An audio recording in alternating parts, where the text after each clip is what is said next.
Error di dalam qadar fatal. Mesti kita berikan dulu gambarannya. Error di dalam qadar fatal. Dengan itu, nggak diterima amalan dan ibadah dan effort seorang hamba yang dilakukannya untuk mendekatkan diri kepada Allah, nggak keterima. Ya? Ini disimpulkan dari banyak riwayat. Di antaranya yang sering kali menjadi hadithul bab adalah hadis yang diriwayat Imam Muslim rahimahullah. Nggih? Yang menjadi muqaddimah hadis Jibril alaihi salam. Ingat hadis Jibril? Hadis Jibril ini ada muqaddimahnya. Ada latar belakang terjadi kemudian diriwayatkannya hadis tersebut. Dari kejadian yang terjadi antara Rasulullah sallallahu alaihi wasallam dan para sahabat. Sebenarnya ada kejadiannya dulu sampai disebutkanlah diriwayatkan hadis tersebut oleh Ibnu Umar radhiyallahu anhu dari ayahnya, yaitu dari Umar ibnul Khattab radhiyallahu anhu. Ini diceritakan oleh tabi'in rahimahumullah. Seorang tabi'in dari Basrah. Basrah mana? Irak. Namanya Yahya bin Ya'mur rahimahullah. Dia bercerita, awal man qala bil qadar fil Basrah. Orang yang pertama kali ngomong-ngomong tentang qadar di Basrah, yang ini ngomong yang berbeda dengan apa yang umum selama ini berjalan dari kaum muslimin. Dari Rasul SAW dan para sahabat kaum muslimin umumnya. Dulu kan begitu, kalau dibilang muslim, ente muslim, udah berarti muslim ahlus sunnah. Secara umum begitu, kenapa? Emang cuma satu jenis Islam dulu. Satu gaya, satu metode di dalam berislam. Karena dekatnya zaman dengan Rasulullah SAW. Jadi belum ditanya, ente Islam? Iya, Islam yang mana ente? Belum ada tuh dulu begitu tuh. Karena masih atu. Masih sepaket. Di antara paketan yang udah diterima oleh kaum muslimin dan dogma pada mereka adalah mereka mengimani qadar. Bahwasanya ini semua terjadi, Allah udah tentukan untuk terjadi. Oke? Nah ketika dibilang, orang yang pertama kali berbicara qadar di Basrah, berbicara qadar maknanya berbicara berbeda dengan apa yang selama ini didogmakan dan diterima diimani oleh kaum muslimin sejak zaman awal. Maksudnya begitu. Ya? Jadi demikianlah di zaman awal. Ketika sunnah masih merata, muslim secara umum mau awam, mau ahli ilmunya, mereka di atas sunnah. Zaman awal nih. Tapi semakin jauh di zaman dari Rasulullah Sallallahu Alaihi Wasallam, yang emang sesuai dengan Rasulnya makin terasingkan, umumnya malah jadi ahlul bid'ah, jadi kelompok-kelompok dengan pemikiran-pemikiran yang berbeda, metode-metode berislam yang berbeda dengan yang datang dibawakan oleh Rasulullah Sallallahu Alaihi Wasallam dan para sahabat. Itu, ya. Ala kulli hal, Yahya bin Ya'mur rahimahullah cerita, awal man qal bil qadar fil Basrah, orang yang pertama kali ngomong-ngomong qadar di Basrah nih, namanya Ma'bad al-Juhani. Ma'bad al-Juhani. Ini Ma'bad al-Juhani ini belajar nih. Ini tambahan lagi nih. Ma'bad al-Juhani, para ulama bilang, dia belajar dari seorang Nasara yang aslam, seorang Nasrani masuk Islam, kemudian tanassar lagi, kemudian balik lagi ke Nasrani. Pemikirannya nih belajar dari dia nih. Ini orang namanya Susan.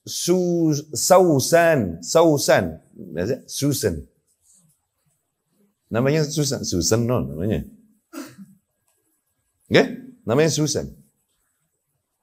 Jadi yang mengambil ide menafikan qadar, ini si Ma'bad al-Juhani. Ma'bad al-Juhani diambil dari Ma'bad Juhani oleh muridnya lagi. Siapa? Pemikirannya ditulisin sama Ghailan al-Qadari yang akhirnya dipenggal di zamannya Abdul Malik rahimahullah. Ya, ala kulli hal. Orang yang pertama kali ngomong-ngomong qadar di Basrah namanya si Ma'bad al-Juhani. Oke? Fadhahabtu ana wa sahibli, akhirnya aku dan seorang sahabatku pergi. Hajaini au mu'tamirain. Mau haji atau umrah ke Mekah, ke Madinah, gitu ya. Berangkat. Sahibnya ini namanya Abdurrahman bin Humaid rahimahumullah. Zain? Berangkatlah mereka dan Yahya bin Ya'mur bilang, "Laulakina ahadan min ashabi Rasulillah sallallahu alaihi wasallam, fasa'alnah amma yaqul haula fil qadar." Nanti kita kalau ketemu salah seorang dari sahabat Rasul sallallahu alaihi wasallam, kita tanya deh tentang yang dikatakan tuh alay-alay tentang masalah qadar. Begitu, ini orang-orang baru nih tentang masalah qadar.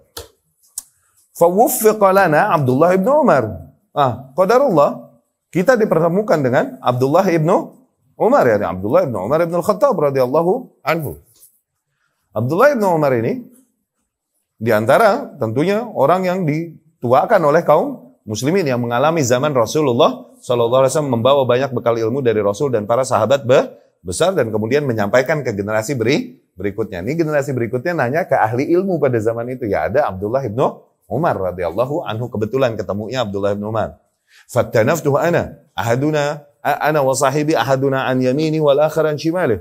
Akhirnya ana sama sahib ana ini mepet Abdullah ibn Umar, yang satu di kanannya, yang satu di kirinya. Wa dhanantu anna sahibi sayakilu ilayyal kalam, dan aku kira ini sahibku akan membiarkan aku yang bicara. Mewakilkan bicara padaku.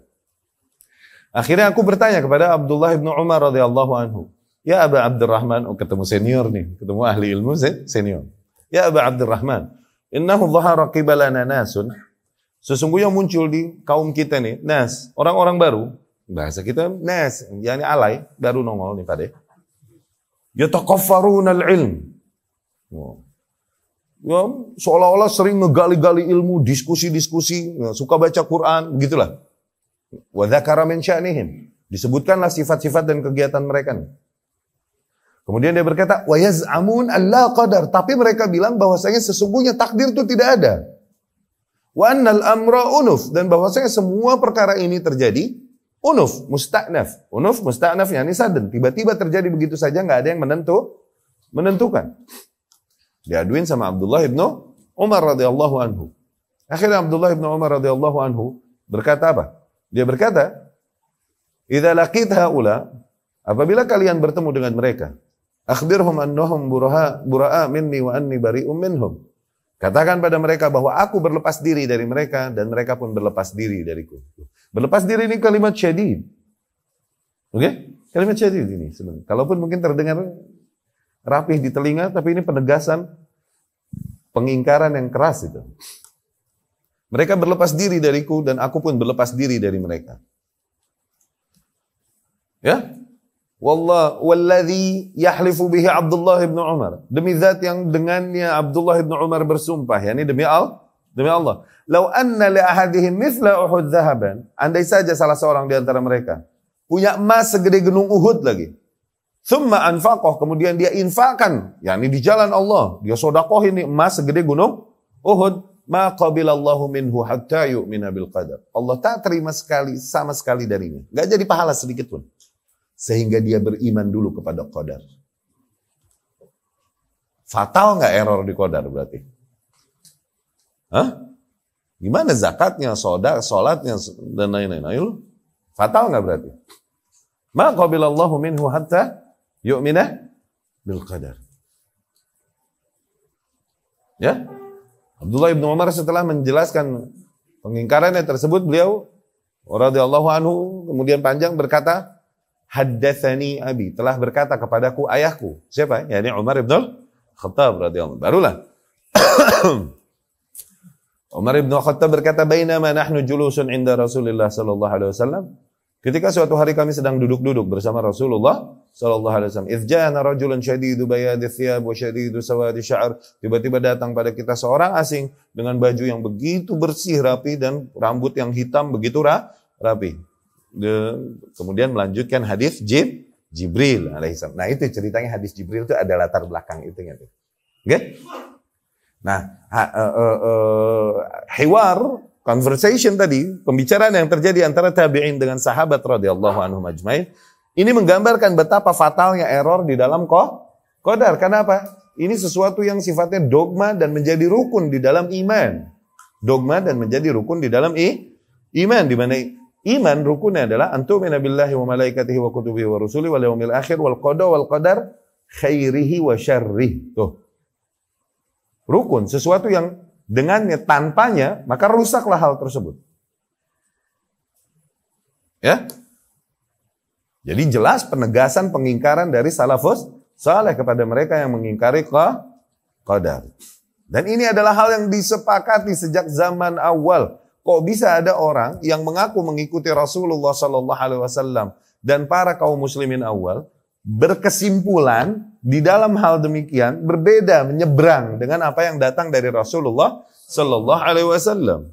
Yang kayak gini kan pilihannya kalau nggak dia turun kepadanya Jibril alaihi salam bawain syariat dan ilmu baru yang nggak dibawakan kepada Muhammad Sallallahu Alaihi Wasallam, mungkin nggak? Nggak mungkin, ngaco udah kalau dia ngaku begitu. Atau pilihan kedua, dia hakikatnya sedang membuka pintu kesesatan udah. Ya, itu fatalnya error di dalam qadar.